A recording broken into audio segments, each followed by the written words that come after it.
Esta noche, tal como les dije en el día de ayer, hoy vamos a estudiar el ADN de la disidencia y vamos a hacer su decodificación. Vamos a ver en qué consiste eso.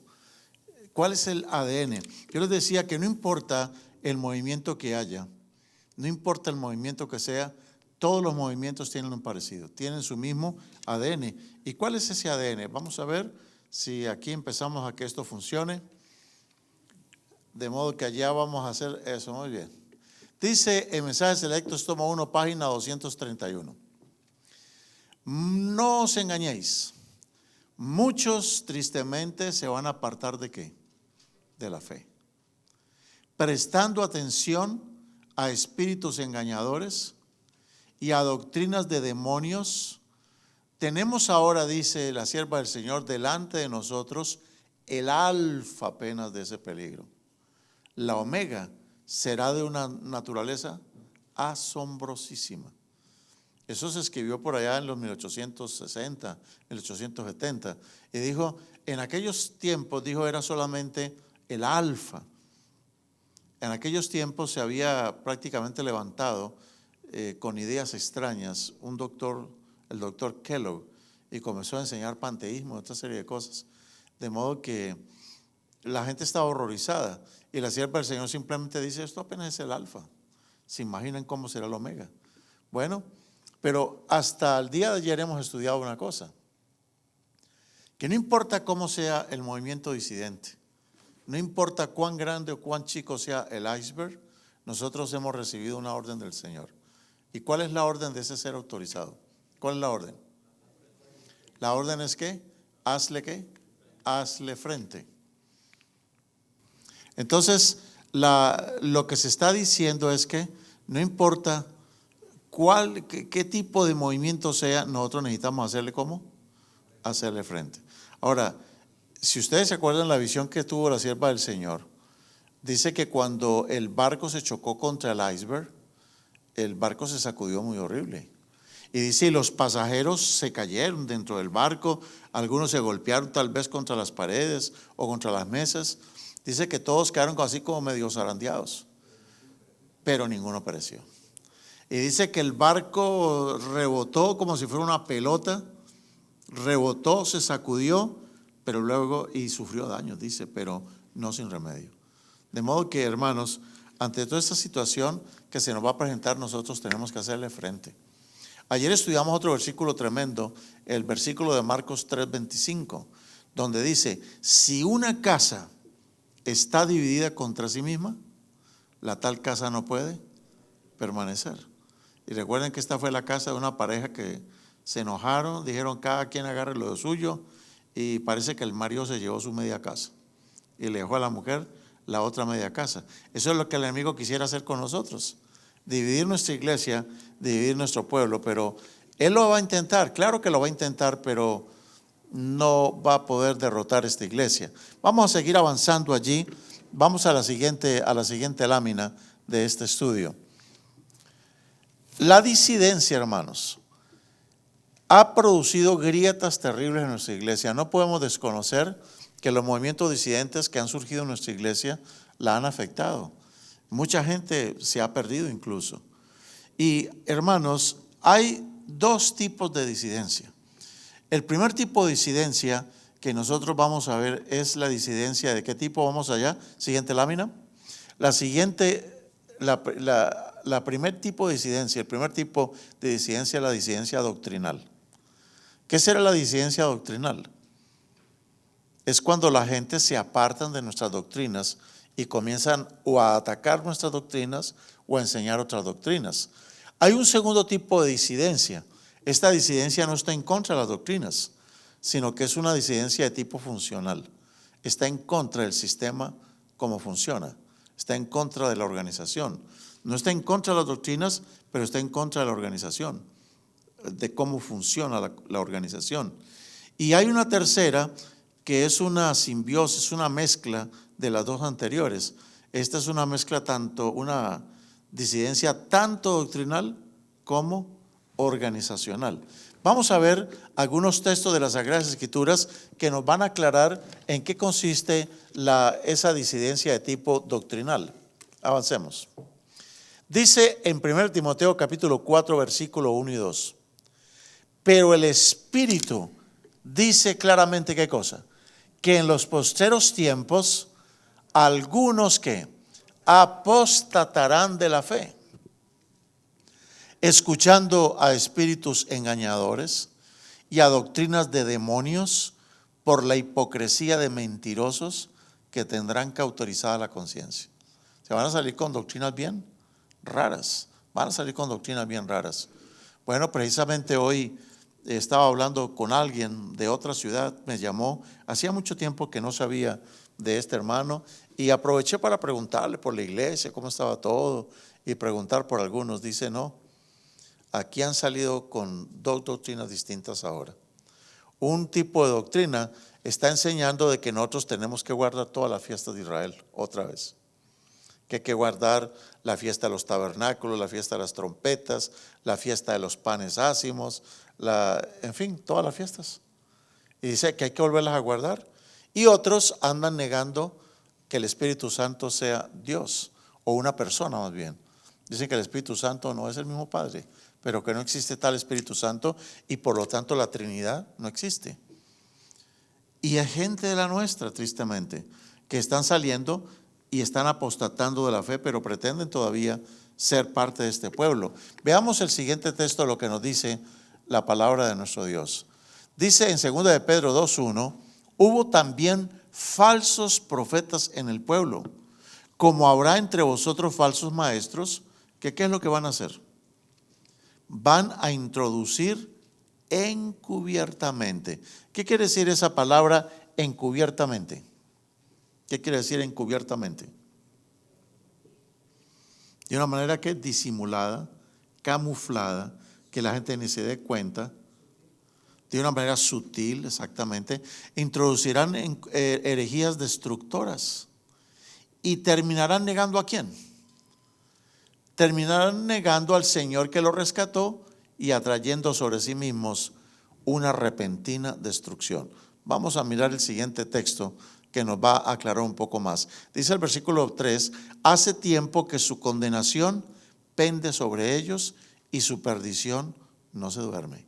Su perdición no se deja esperar. Le va a llegar la perdición, la destrucción a ellos. Avancemos. Vamos al siguiente texto.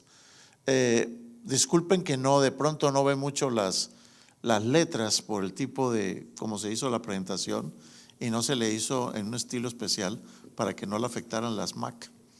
Pero es el asunto con las Mac que afectan las presentaciones como la tiene, pero ya le conocimos el secretito, pero para la próxima va a estar más clarito. Dice el apóstol San Pablo, hablando en Romanos 13:1, nos dice en qué consiste la disensión ahora de tipo funcional. Esta no es doctrinal, es que funcional.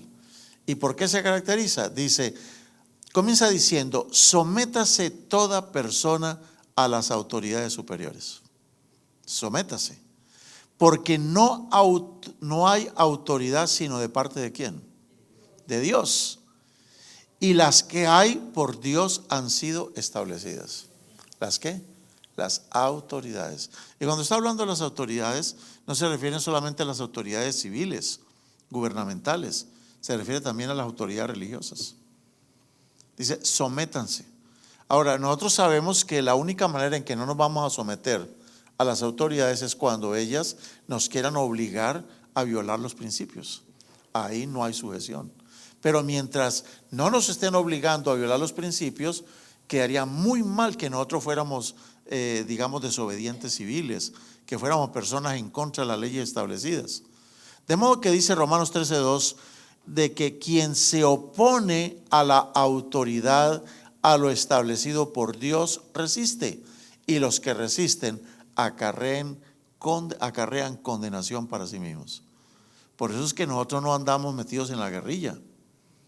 Por eso nosotros no andamos en los sindicatos, ni andamos apedreando por allá en las calles, ni pintando grafitis, ni haciendo demostraciones en contra del gobierno. Nosotros no participamos de eso. Porque según lo que dice las Sagradas Escrituras, Dios estableció ciertas autoridades y nosotros tenemos que respetarlas. Es nuestro deber dar testimonio siendo excelentes ciudadanos, que nunca nos tengan que acusar de ser malos ciudadanos, de personas que violamos las leyes. Y dice que los que se oponen a las autoridades establecidas por Dios, a Dios están resistiendo. Y los que se resisten acarrean condenación para sí mismos. Bien pesado el versículo, pero así es.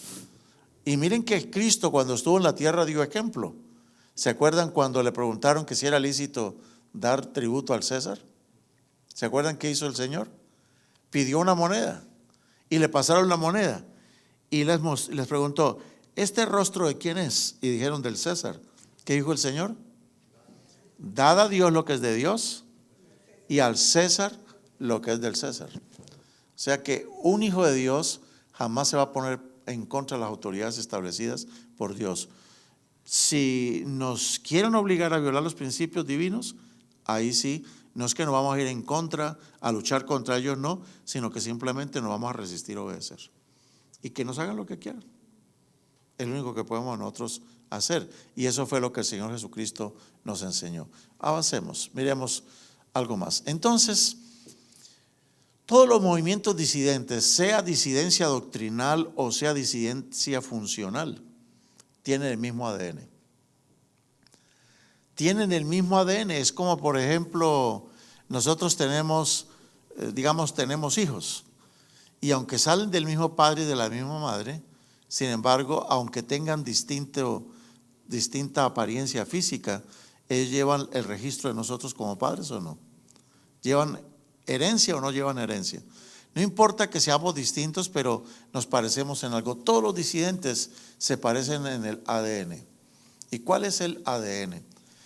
Hermanos, aunque parezca increíble, la epístola más perfecta para hablar de la disidencia, para advertirnos de la disidencia y para contrarrestar, más bien desenmascarar a la disidencia, es la epístola, una de las epístolas más cortitas de la Biblia, y es la epístola de Judas. Miren lo que dice Judas 1, versículo 11. Ese es el versículo clave de toda esta presentación de hoy. Dice Judas 1, 11. Ay de ellos, porque han seguido, número uno, esta numeración la puse yo, porque esa numeración no está en la Biblia, pero se la puse yo para que quede más fácil la explicación. ¿Qué es lo que ellos han seguido? Número uno, ¿qué? ¿El camino de quién? El camino de Caín. Esa es la primera característica de todos los disidentes, sean funcionales o doctrinales. Han seguido el camino de Caín. Número dos, abran el ojo, se lanzaron por lucro. ¿Sabemos lo que es el lucro, no? Es un negocio. Ser disidente es un buen negocio, entre comillas. Se lanzaron por lucro en el error de ¿quién? De Balaam. Y lo tercero es, perecieron en la contradicción de Coré. He ahí, hermanos, las tres principales características de todo movimiento disidente, llámese doctrinal o llámese funcional. Número uno, siguen el camino de Caín. Número dos, se lanzan por lucro en el error de Balaam. Y número tres, perecen en la contradicción de Coré. Pues bien, vamos a comenzar entonces en esta primera parte de la vigilia, o vamos a continuar en esta primera parte de la vigilia estudiando la A del ADN. ¿Cuál es la A del ADN? Dice clarito Judas 1:11, ay de ellos porque se lanzaron o han seguido el camino de ¿quién? De Caín. ¿Qué quiere decir eso, el camino de Caín?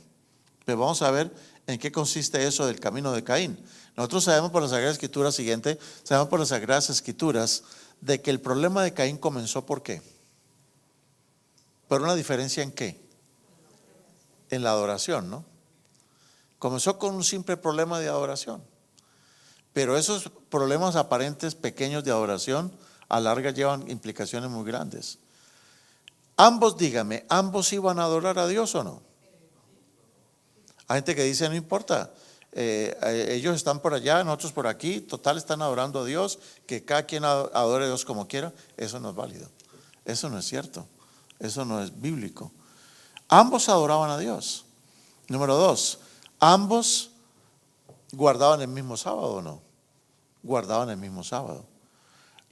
Ambos cantaban hasta los mismos cantos. Ambos llevaban a Dios no lo peor, sino ¿qué? Lo mejor. Ambos llevaban lo mejor. Ambos construyeron altares a Dios, ¿o no? Ambos reconocían a Dios como su Dios. Pero hubo una gran diferencia, o más bien grande, una pequeña, pero que a la larga fue grandísima diferencia. ¿Qué fue lo que ofreció Caín sobre el altar? Lo mejor de la tierra. Aquí no estamos cuestionando si, digamos, si las papas o las yucas tenían defectos o tenían allí, estaban mohosos. No. Él presentó lo mejor que él tenía, lo mejor de la tierra. Y Abel, ¿qué llevó? Lo mejor de su ganado. Pero nosotros sabemos, hermanos, de que Dios miró con agrado la ofrenda de Abel. ¿Y por qué? Porque Dios desde un principio había establecido de que el cordero tenía que ser sacrificado, y ese cordero era un símbolo de Jesucristo. Toda religión que no exalte a Cristo Jesús es falsa. Todo servicio que se preste a Dios donde no se exalte a Cristo, ese servicio es falso, es hipócrita. Toda alabanza, todo servicio que prestemos al Señor, si no lleva la motivación cristocéntrica, esa es politiquería, eso es sacar ventaja, eso es todo menos algo que agrade a Dios. Y vamos a ver, hermanos, ¿qué fue lo que pasó exactamente con Caín? Vamos a ver la siguiente declaración. Dice Testimonios para los Ministros, página 77. Y yo quiero enfatizar lo que Abel decidió. Abel había decidido adorar a Dios, subrayemos, de acuerdo con las instrucciones que Dios le había dado. Hemos recibido nosotros como iglesia bastantes indicaciones de cómo se debe servir a Dios, ¿o no?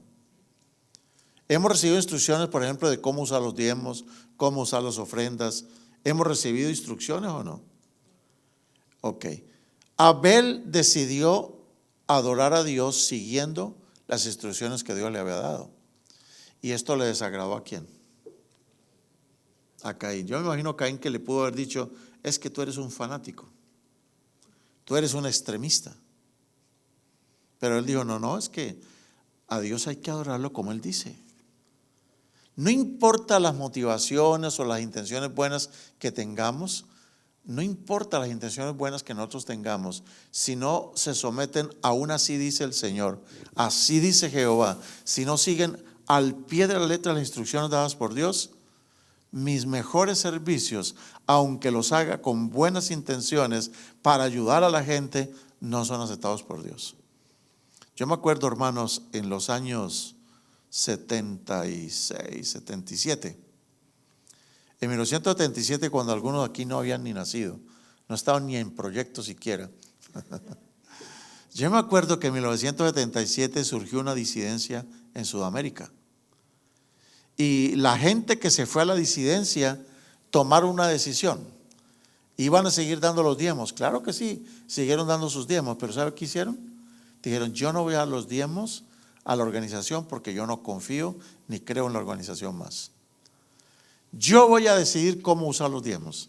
¿Y qué voy a hacer? Voy a comprar comida para los pobres con los diezmos y voy a repartir comida entre los pobres. Voy a comprar Biblias para hacer obra misionera y yo voy a decir cómo usar los diezmos. Imagínense, le dio de comer a muchos pobres. Gente que no tenía trabajo le dio dinero. Dígame, ¿eso estuvo bien? Cuando nosotros no servimos a Dios siguiendo las instrucciones dadas por Dios, nuestros servicios, nuestras ofrendas son como los de Caín. Porque Dios ha sido muy claro en qué debe ser usada cada cosa y cómo debe adorarse a Dios. Dice que cuando Abel tomó esa decisión, dice la sierva del Señor que esto le desagradó ¿a quién? A Caín. Él pensó que sus propios planes eran mejores y que el Señor se avendría a su procedimiento. Sigamos leyendo lo que sigue diciendo. Caín en su ofrenda no reconoció su dependencia de Cristo. Y noten ustedes que Caín realmente lo que tenía era un resentimiento. Y cuando uno permite que el resentimiento de tipo eclesiástico se meta en el corazón de uno, cuando uno permite que un resentimiento se le meta al corazón, el resentimiento lo enceguece a uno y lo puede llevar a cometer cosas contrarias a lo que Dios dice.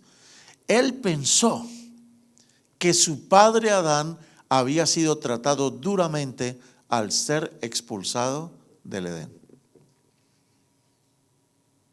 Una vez nosotros tuvimos que hacer una disciplina eclesiástica a un miembro de la iglesia y su hija, ya una joven, ya mayor de edad, cuando supo que su padre había sido disciplinado por rebeldía, por desacato a las autoridades, por miles de cosas, por falta de ética, miles de cosas, él dijo: esta sanción que me pusieron mejor me hubieran borrado. Y la muchacha se levanta y dice: yo pienso que a mí también me debieron haber borrado. Ya no había hecho nada. Pero esa muchacha estaba envenenada contra la obra, contra la organización. ¿Por qué? Porque ella pensaba que su padre había sido tratado como duramente por la iglesia. Cuando una persona permite que el resentimiento se meta en su corazón, el resentimiento es un caldo de cultivo, donde a la larga lo va a llevar a uno incluso a la apostasía. Entonces, en el primer instante que ustedes y yo sintamos un resentimiento, especialmente contra los pastores o contra la organización o contra la junta o contra un anciano, no permitamos que el resentimiento haga nido en el corazón, sino que tenemos rapidito que aclarar la cosa, hablar, pedir una explicación, pedir perdón, a amistarnos. Pero si nosotros permitimos que el resentimiento se quede, el demonio encuentra un terreno propicio para llevarlo al siguiente paso, que es la disidencia, finalmente la apostasía y la perdición. Por ende, sigamos mirando.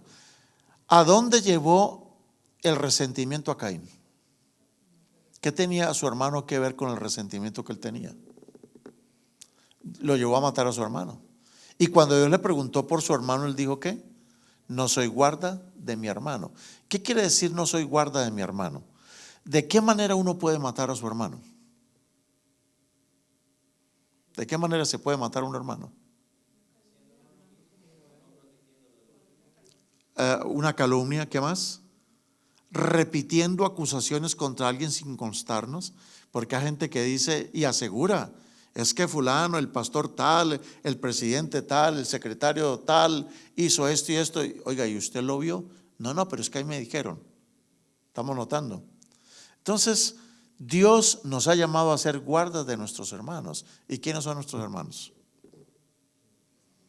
¿Quién es mi hermano? ¿Quién es nuestro hermano? ¿Quién? ¿Solamente el hermano que está al lado de la banca? No. ¿Quién es mi hermano?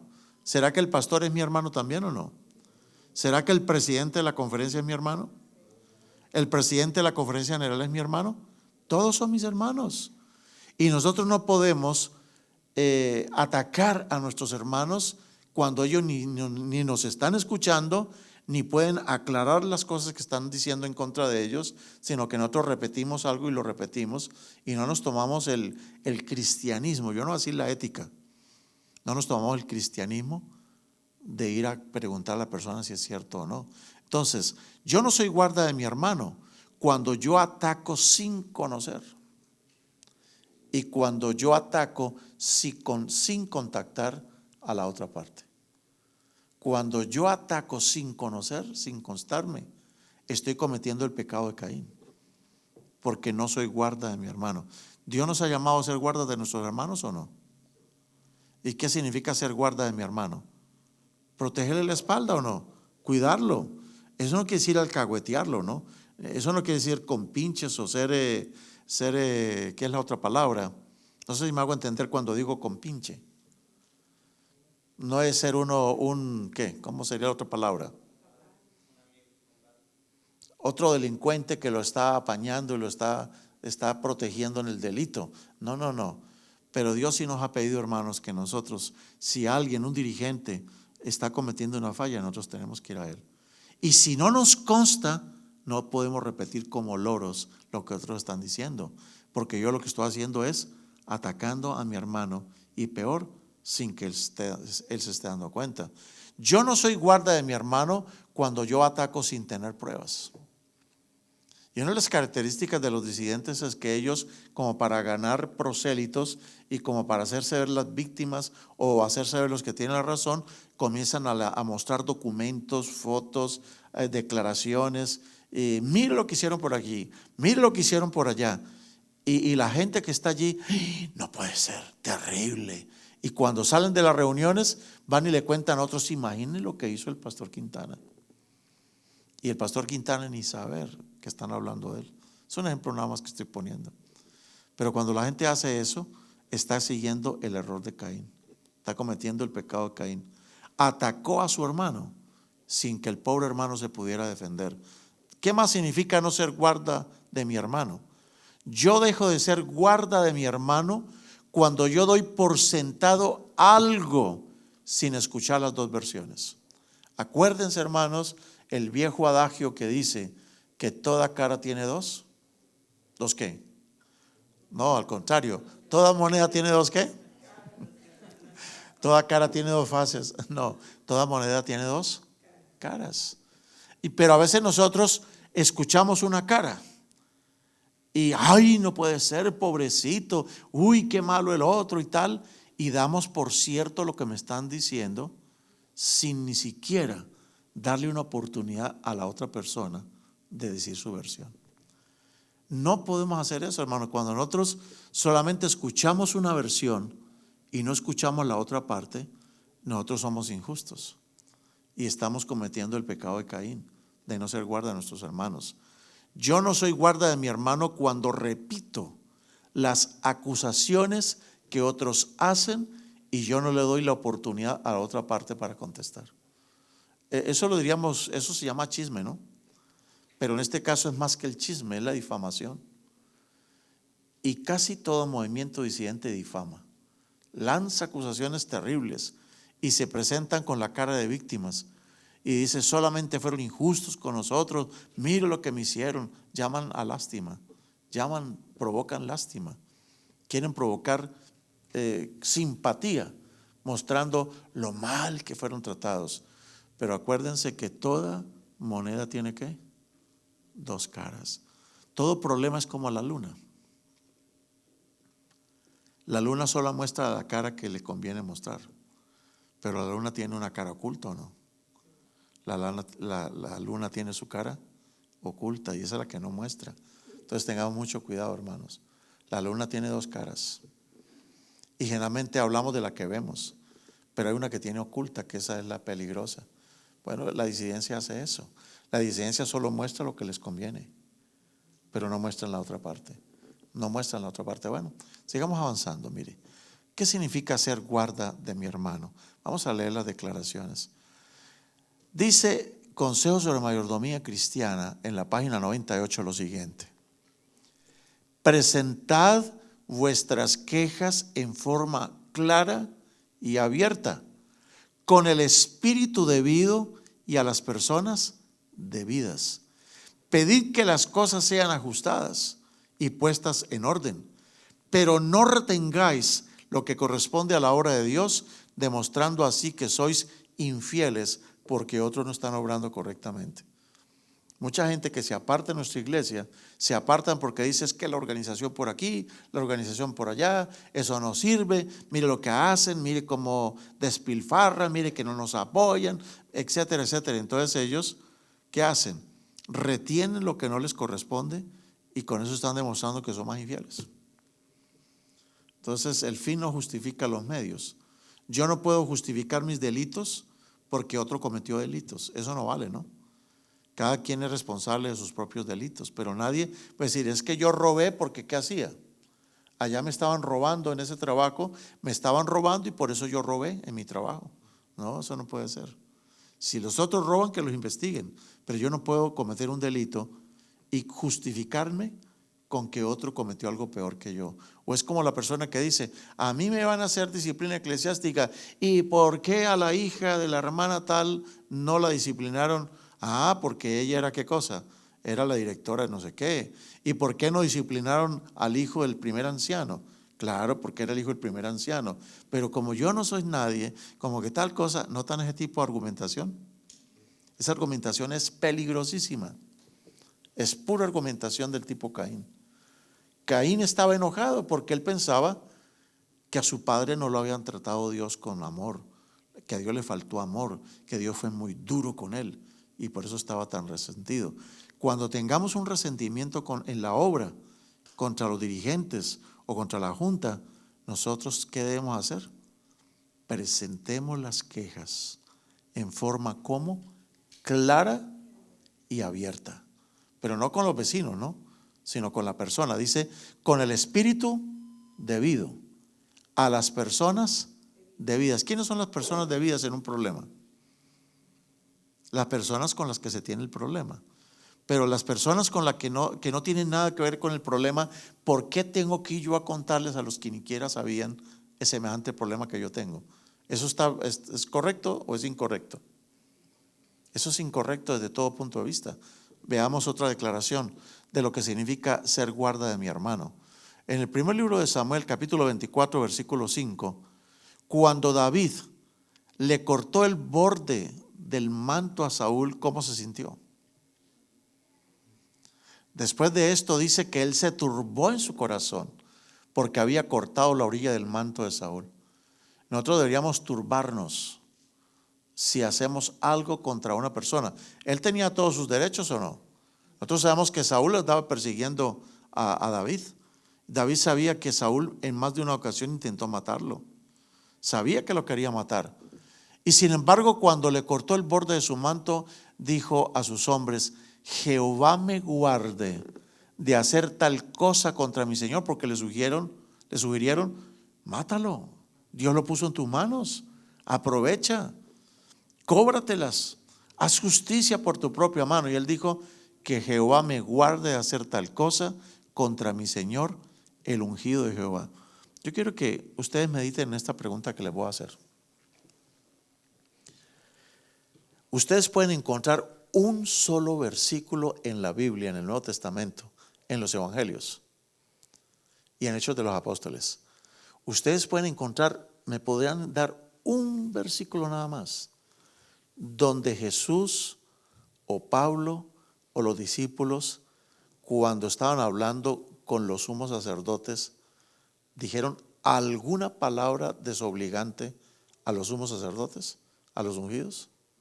¿Alguna vez Jesús trató a un sumo sacerdote o a un sacerdote, lo trató de hipócrita? ¿Alguna vez ustedes encuentran un versículo? ¿Cuál vez?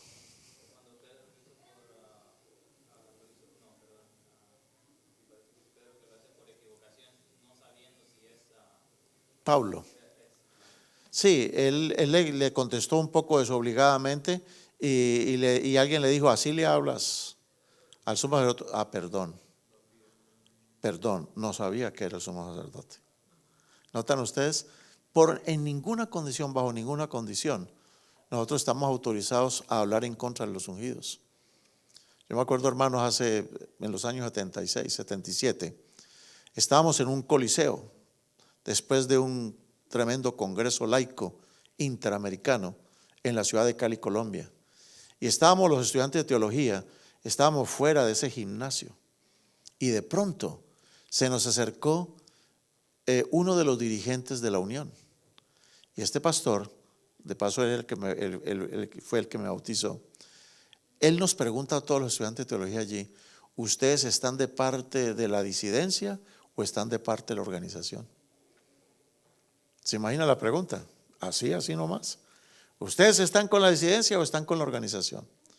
Y hermanos, yo esa vez dije algo que yo tengo que decir como Jesús le dijo a Pedro, eso no me lo reveló sino Dios, porque ni carne ni sangre puede haber dado la respuesta que yo di. ¿Saben qué le contesté yo a él? Mira, hermano, le dije, pastor, nosotros estamos parte del Señor y nosotros respaldamos su iglesia que está aquí en la tierra, respaldamos la organización y nosotros creemos que esta organización es de Dios. Y déjeme decirle algo más. Cuando Cristo estuvo aquí en la tierra, Él pudo haber logrado con sus sermones una de tres cosas, por lo menos una de las tres. Con sus temas Jesús pudo haber logrado que el pueblo apedreara a los ancianos, a los sacerdotes, ¿sí o no? Jesús pudo haber, con sus sermones, haber conducido al pueblo a una revuelta, una revolución contra los sacerdotes, ¿o no? Jesús pudo haber logrado eso. Segundo, Jesús pudo haber logrado que con sus discursos la gente se arrepintiera y se volviera a Dios. Y como tercera medida, Jesucristo pudo con sus discursos simplemente conseguir seguidores, hacer pura política y sin importarle cómo estaban haciendo los unos o los otros. Y yo le pregunto al pastor, ¿cuál de las tres cosas cree usted que logró Jesús con sus mensajes? Y él me dice, pues, que la gente se volviera a Dios. Pues eso es lo que nosotros tenemos que hacer.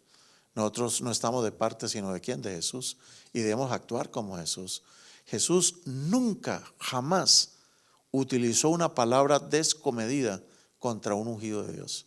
Eso sí, con los escribas y con los fariseos Jesús fue ¿qué? Duro, ¿o no? Pero los escribas y fariseos no eran los ungidos. No eran de los ungidos.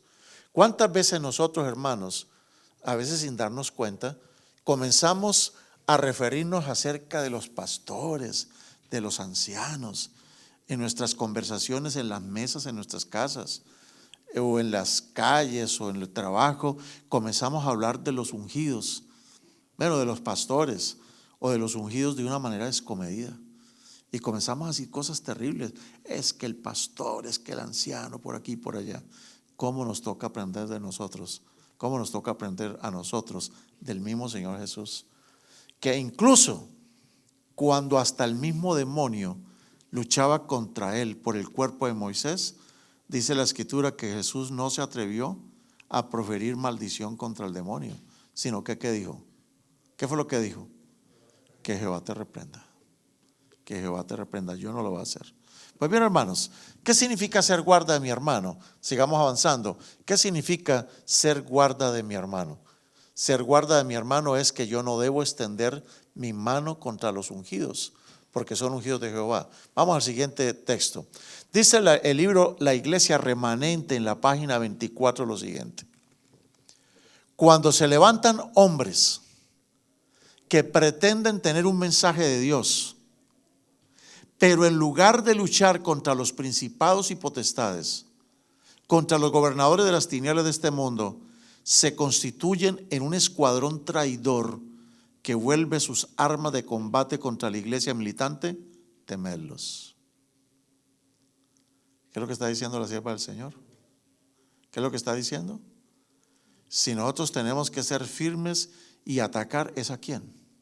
Si debemos luchar contra alguien, ¿contra quién tienen que ser? ¿Contra quién tenemos que luchar?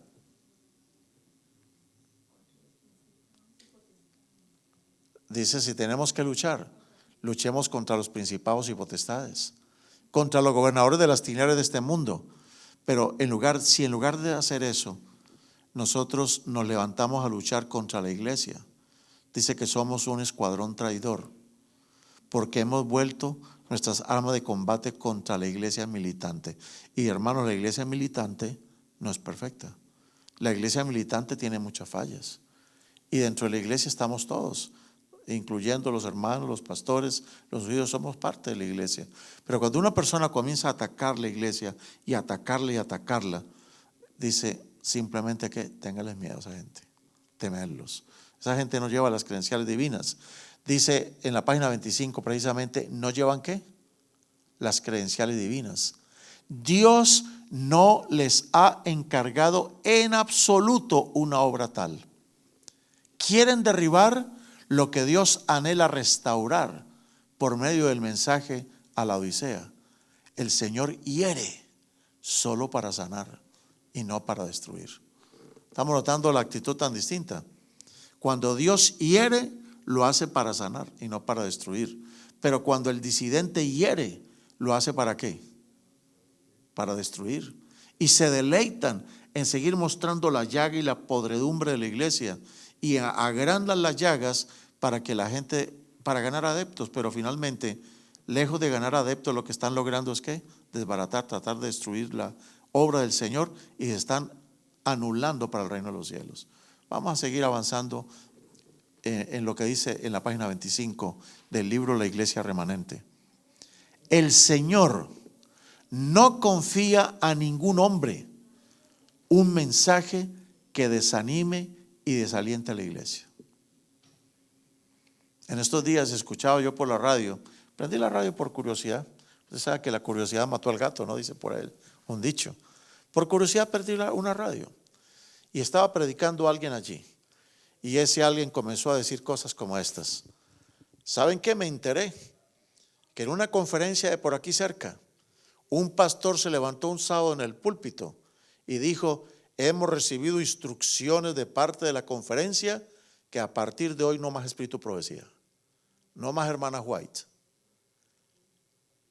Óigame, la gente que está escuchando eso, ¿qué impresión se lleva en ese momento? ¿Qué impresión se va a llevar la gente? ¿Cuál creen ustedes que es el efecto de ese tipo de mensajes? ¿Qué es lo que está tratando de lograr ese predicador? ¿Qué está tratando de lograr? Dividir, ¿qué más? ¿Causar sospechas o no? ¿Desconfiar? Dice, la conferencia les ordenó. Otro por ahí decía en cierta ocasión, lo que pasa es que los pastores no predican estos mensajes porque la conferencia se los tiene prohibido. Lo que nosotros les estamos predicando a ustedes, los pastores ni lo saben. Y además les tiene prohibido predicar esto. Eso lo escuché yo con nuestros propios oídos un día de un disidente. Entonces, hermanos, dice la Iglesia Remanente, página 25, el Señor no confía a ningún hombre un mensaje que desanime y desaliente a la iglesia. Dios reprueba, Dios reprende, Dios castiga, pero lo hace solamente para poder restaurar y aprobar al fin. Pero cuando la gente ataca, señala, juzga y lo hace solamente para dividir, mermar, minar y conseguir adeptos, no está haciendo la obra del Señor, del testigo fiel a la Odisea. No está haciendo esa obra. Avancemos otro poquito más. La iglesia, hermanos, nuestra iglesia tiene un sistema de gobierno. Ayer estábamos estudiando, una de las cosas importantísimas de anoche fue que el sistema de gobierno que nosotros tenemos fue un sistema inspirado por Dios, pero hubo gran resistencia de parte de los adventistas del primer día y adventistas del séptimo día. Se oponían a la organización, porque para ellos organizarse era como volver a sus tiempos cuando eran metodistas, bautistas, luteranos, wesleyanos, lo que sean. Esas iglesias para ellos era Babilonia. Decían, ¿cómo vamos a organizarnos otra vez? Pero ayer estudiamos una cita tremenda donde miramos las 5 razones por las cuales nuestra iglesia se organiza. Hasta el año de 1860 la iglesia se organiza, hermanos. 16 años después, si no me falla la memoria. ¿Y cuál es el sistema de gobierno que nosotros tenemos? Hay varios sistemas de gobierno eclesiástico. Uno de los sistemas se llama el sistema congregacionalista.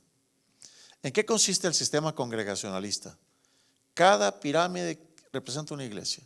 Cada iglesia es ¿qué? Independiente, unas más grandes que otras, pero cada quien tiene su propio sistema, ellos se gobiernan solitos. Y esa iglesia predica lo que ellos consideran que es la verdad. Y la otra puede predicar lo que ellos piensen que es la verdad, totalmente distinto. Entonces, en el sistema congregacional, cada iglesia local es autónoma, es dueña absoluta de la predicación, de los recursos, de la propiedad. Son dueños absolutos, hasta del pastor son dueños. Lo votan cuando quieren votarlo. Ese es el sistema ¿qué? Congregacional. Todo lo que se recoge en esa congregación es para la congregación local. Amén. ¿Les parece bueno? Solo para ellos. Ellos tienen sus propias misiones, sus propios ministerios, pero solo ellos son la única y suficiente autoridad. Son islas, pequeñas islas regadas por toda parte, pero no los une una misión realmente. No están unidos por ninguna misión. Cada quien lucha por sus propios intereses. En el sistema congregacional, el pastor de una iglesia grande no necesita trabajar de taxista o de panadero, ni llevar contabilidad o trabajar en la construcción. Simplemente ¿por qué? Porque lo que gana la iglesia local en su iglesia congregacional, ¿es suficiente o no? Pero las iglesias muy pequeñitas, usted van a ver que es el pastor de la iglesia, pero ellos tienen sus propios negocios, porque con esa iglesia tan chiquitita y tan pobrecito no le alcanza para sobrevivir. ¿Ustedes han oído eso? ¿Saben de eso o no? Ahora que yo ando en muchas reuniones con muchos pastores, me he dado cuenta de esa situación, porque yo veo que ellos dicen, no pude ir a la reunión porque es que tengo que ir a trabajar en el taller. Bueno, ese es el sistema congregacional. Cada quien defienda como pueda. Y cada quien predique lo que considere que tiene que predicar, y nadie se mete en lo que predicamos. Hay otro sistema de gobierno que es el siguiente, es el sistema papal. En el sistema papal, en la base, están todas las parroquias. ¿Saben que en el sistema papal ni siquiera el laico es parte de la iglesia? El laico es beneficiado por los señores de la iglesia, los líderes, el clero. La iglesia, en el concepto teológico papal, la iglesia es el clero, son todos los ungidos. Y el pueblo solo tiene esperanza en la medida que alguien del clero le administre los sacramentos. Por eso, hermanos, en el sistema papal, cuando un rey se rebelaba contra el papa decía, ok, lo pongo en entredicho. Y poner en entredicho a ese gobernante significaba que su país, su reino, no iban a recibir más ni la comunión, ni iban a enterrar en sepultura santa a la gente que se moría, ni bautismo para los niños. Y claro, si alguien del clero no me administra los sacramentos, me voy para el infierno. Era un terror terrible. De modo que en la base del sistema papal están las parroquias. Por encima de las parroquias están, vamos a decir, las diócesis. Por encima están los obispos, luego más arriba los cardenales, pero hay una cabeza máxima, y es ¿quién? El Papa. Y cuando el Papa habla ex cátedra, lo que él dice es ley universal para toda la iglesia. Él es el representante de Cristo en la tierra, representante de Dios en la tierra. Él tiene la máxima autoridad. Él es el dueño de las llaves que el Señor le dijo un día a Pedro, a ti te daré las llaves del reino, y se lo tomó en serio. Ellos tienen las llaves. Y fuera de la iglesia no hay salvación. No hay esperanza de salvación fuera de la iglesia católica. En este sistema, ¿ustedes creen que las parroquias pueden solicitar, hagan esto, vamos a modificar esto? ¿Ustedes creen? Cuando se van a estudiar asuntos como la pedofilia, o se van a estudiar asuntos como, no hablemos de la pedofilia, hablemos de dogmas, de doctrinas. Ahorita hay una propuesta, hace mucho rato hay una propuesta, hay presión de abajo, pero abajo no tiene poder. Ha mandado miles y millones de cartas pidiendo que la Virgen María sea elevada a nivel de la Trinidad, de modo que ya no habrá una Trinidad sino un, ¿cómo llamaríamos eso? Son 4.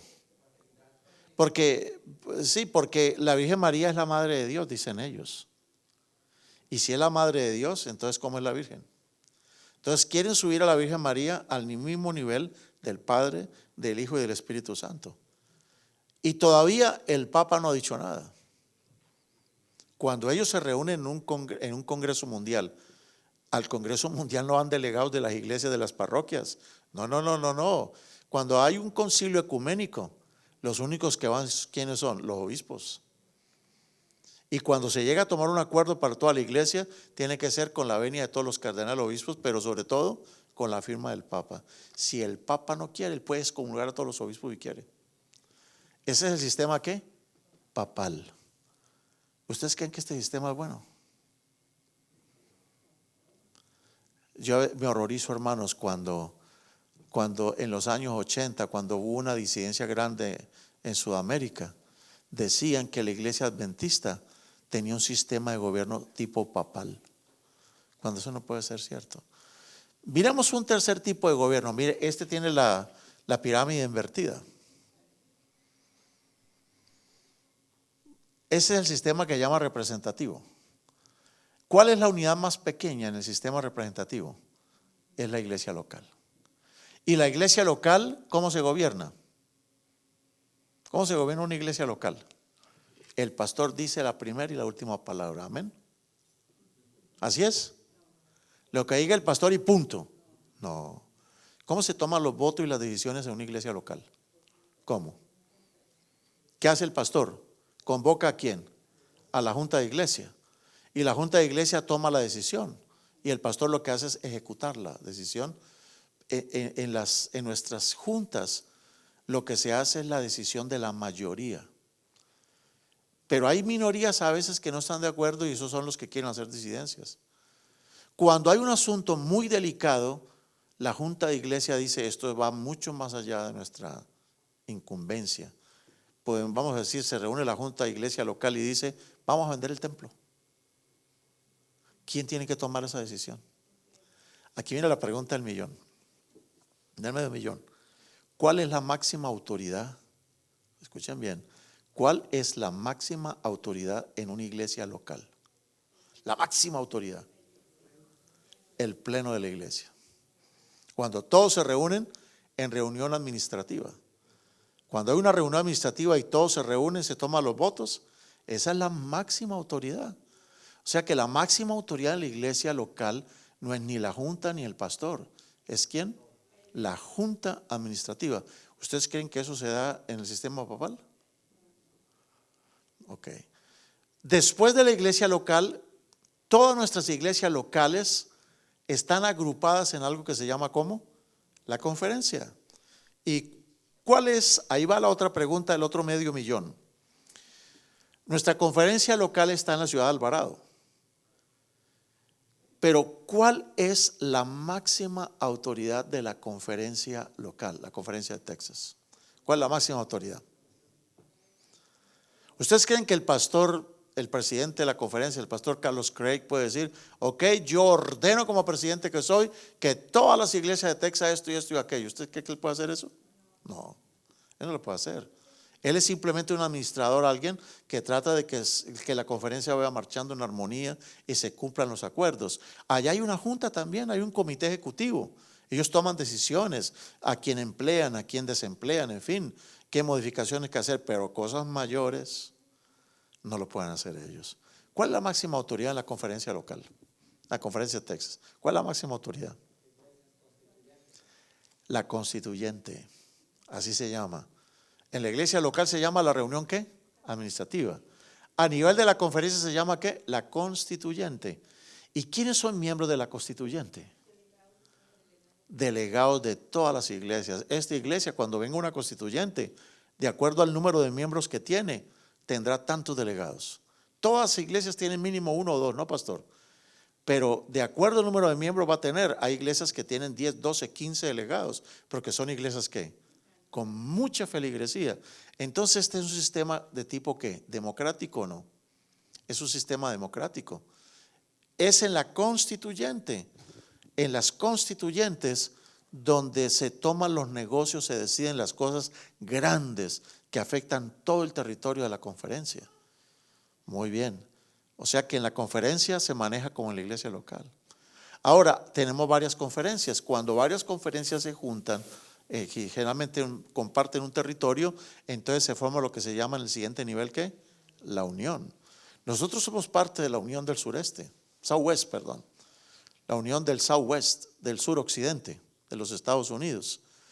¿Cuál es la máxima autoridad de la unión?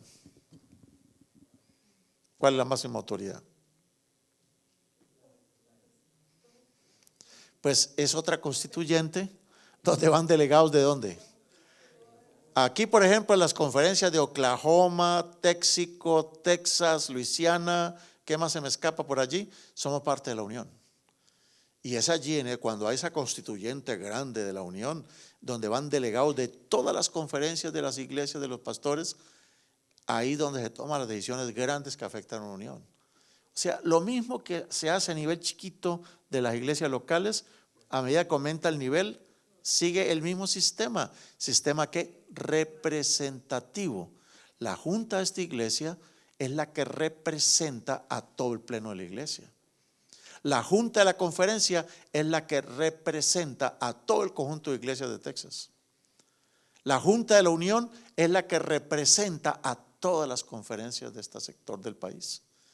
Y de igual manera las uniones, hay varias uniones Generalmente está dentro de un país, y cuando son varias uniones, vamos al siguiente nivel, que es ¿cuál? La división. ¿Cuál es la máxima autoridad de la división? Lo mismo. La máxima autoridad es la conferencia general. Vamos a ponerla arriba. Perdón, ustedes, yo no arriba. Pongamos la siguiente. La máxima autoridad de la iglesia adventista a nivel mundial es el presidente de la conferencia general, ¿cierto? No. ¿Cuál es la máxima autoridad de la iglesia a nivel mundial? ¿Cuál es la máxima autoridad? Se llama la sesión de la conferencia general. Y de paso, el próximo 2015, en el 2015, será otra sesión más de la conferencia general y va a ser en la ciudad de San Antonio. Lo que se vota allí es ley para toda la iglesia universal. ¿Y de dónde vienen los delegados? De todo el mundo, hermanos. Hay delegados de todo el mundo, de todas las razas, colores, idiomas, y ahí tienen los tremendos comités. Y es allí con delegados de todo el mundo que se nombra el presidente, a los vicepresidentes de las divisiones, etcétera. Es allí donde se toma y se aprueba el manual de la iglesia. De ahí sale. Y la sierva del Señor dice que cuando la asociación general se reúne y toma una decisión, es la voz de Dios. Entonces, hermanos, este es el sistema nuestro de gobierno. ¿Deberíamos estar agradecidos con Dios o no? Deberíamos estar agradecidos con Dios. Esto fue inspirado por Dios. Este sistema de gobierno es inspirado por Dios, hermanos. Pero entonces, ¿quién está interesado en acabar con esto? Entonces, ¿qué pasa? Los rebeldes dicen lo que pasa es que nos oprimen y tal, y por aquí y por allá. No es eso, hermanos, es que la primera ley del cielo es la ley del orden. Dice, por ejemplo, en 1 Corintios 9:14, así también ordenó el Señor que los que proclaman el evangelio, ¿qué cosa? Vivan del evangelio. Por eso, hermanos, vamos a hacer un pequeño break, un pequeño receso. Y cuando regresemos, hermanos, de este break, de esta pausa, vamos a ver cómo Dios inspiró algo maravilloso para que esta iglesia funcione como ha funcionado hasta el día de hoy. Y después de esto, entonces del break, vamos a tener ahorita el break. Vamos a cantar, vamos a orar. En fin, va a haber otro segundo break donde vamos a tener un aperitivo, ¿no? Donde vamos a tener un aperitivo. Pero no nos vayamos, hermanos. La idea es ir máximo hasta las 10 de la noche, no más. No más hasta las 10 de la noche. Entonces, vamos en ese momento a hacer el break. Vamos a invitar aquí a Jimmy con Laurita que vengan y nos hagan cambiar de postura.